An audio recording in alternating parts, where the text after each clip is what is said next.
Both of these programs have sent players on to big college careers and beyond. That's because these games are just like the Super Bowl for these high school players. This notice must be 8.5 by 11 in at least 16-point font. It has been a great season of football here on GPB, but now we turn our attention to tonight. Those district attorneys did have some concerns about being responsible for trying these cases. You did pass an amendment today that changes that. Do you think that strikes a good balance? Let's just make it even more interesting and say your son is the quarterback. And they are going to show you some ways that you can get involved in all of our coverage this weekend if you can't make it here at the Coliseum. So take a look. Our first person here, he's got the gpb.org/sports website up. You at home, if you want to follow along with us as we put this together, go to our Facebook page. Just look for GPB Sports on Facebook. There you will find the recipe. Good evening, Scott. Tonight, the Adairsville city manager estimates there are anywhere from 100 to 200 families without homes. And legislators here at the Capitol are doing what they can to get them some help. We were one of the few community buildings that had electricity.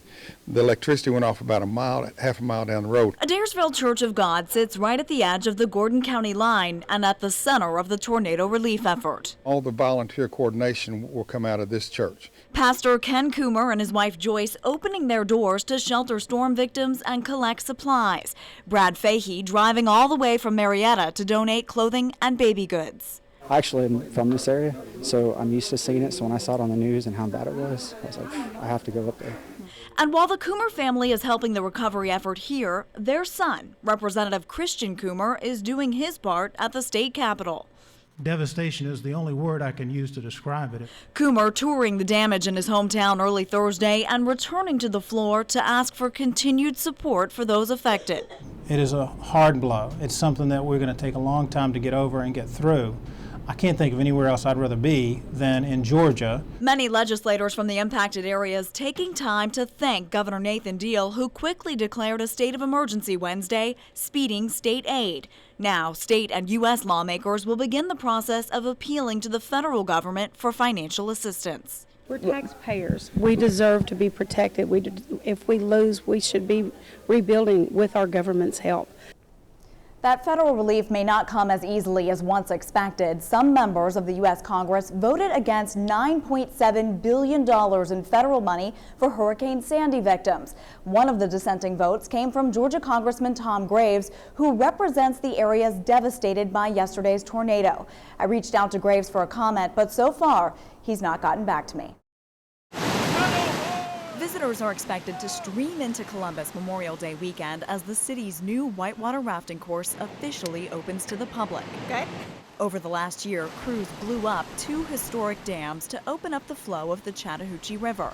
John Turner, chairman of the Chattahoochee River Restoration Committee, says that was the original inspiration for the project 15 years ago. Really, I don't think any of us, when we started this project, I don't think we fully understood that was the river that was lurking behind these dams. Opening up the river also opened up tourism opportunities. Big water like this is probably about 4,000 cubic feet a second of water. Dan Gilbert owns Whitewater Express, the sole outfitter and guided tour operator for the river. We've hired about 25 people for down here just to start off, and of course that'll grow and grow and grow. This is our building year. Next year is going to be giant, and then after that, who knows where we're going. It's just going to get bigger and bigger. That's the idea. The $25 million project is expected to create 700 jobs and flood $42 million into the local economy each year. The almost 200,000 projected visitors will be just 2 blocks from the main business district here along Broadway. And so people will be coming from all over to Columbus, and this certainly will be where they have entertainment and eat. Mayor Teresa Tomlinson says the city's $5 million contribution to the project was an investment in Columbus's future. But not everyone is as optimistic. Some anonymous visitors to online forums have derided the project as not having long-term appeal. As we get closer and closer to opening day, there's fewer and fewer skeptics because they're actually seeing it and seeing that it's working. Gilbert says his company is proof. Whitewater Express is based in Atlanta and already operates in North Georgia, where visitors have been taking to the water for 3 decades. We've got 32 years of history on those other rivers, and Nantahala and Ocoee are not a fad. But you don't need years of experience to take part. Am I sitting in the very very fun. Yeah. Okay. Whitewater Express will guide those ages 7 and up for low flow trips. High flow is reserved for those 12 and older. Now this is a man-made rapid. It's completely safe. Really probably about a class 3 rapid. And for unsuspecting reporters. If you do find yourself out, you are going to kind of go through the waves, but it's like swimming in the ocean.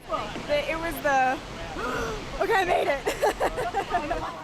Whether you stay in your raft or take a swim, the impact of this type of recreation on the river is minimal, but the impact for the river is already here. The environmental benefits, we expected that to happen over a period of years.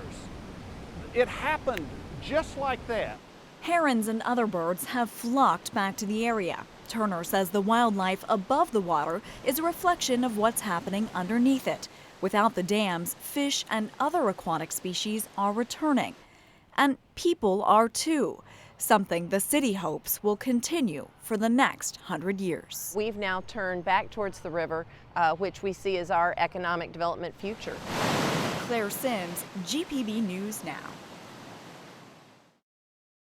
These games, they aren't just about the athletes. In fact, we found a group of students at Walton who put their mad scientist skills to work and created a robot with school spirit.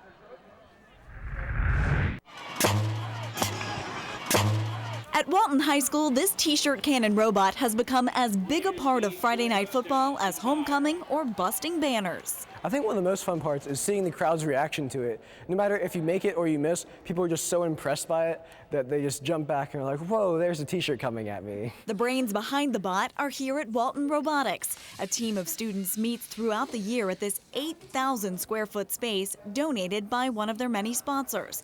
That includes the Football Booster Club, which is one of the forces behind the cannon. It's really nice because I've actually had football players come up to me and be like, you guys are going to be at the game on Friday, right? You're going to have your t-shirt cannon there, and they're excited to see it. The football team partnership has boosted the robotics team's profile at Walton, but they've been fielding their own team since 2008, competing in a nationwide robotics challenge. They're just like a sporting event. There's people cheering, there's people dressed up wildly and waving posters. There's a commentator oh, now Team 2974 is getting ready to shoot, and it's ridiculous, and there's music blasting, and it's so much fun. Whether they're shooting frisbees or cotton tees, these robots are designed to help students get more engaged in science, technology, engineering, and math education. Woo! I got all 4. It's amazing to see everyone thinks now that STEM is something cool and something that's actually, it's important. And a few free t-shirts. If you can catch them, it can't hurt.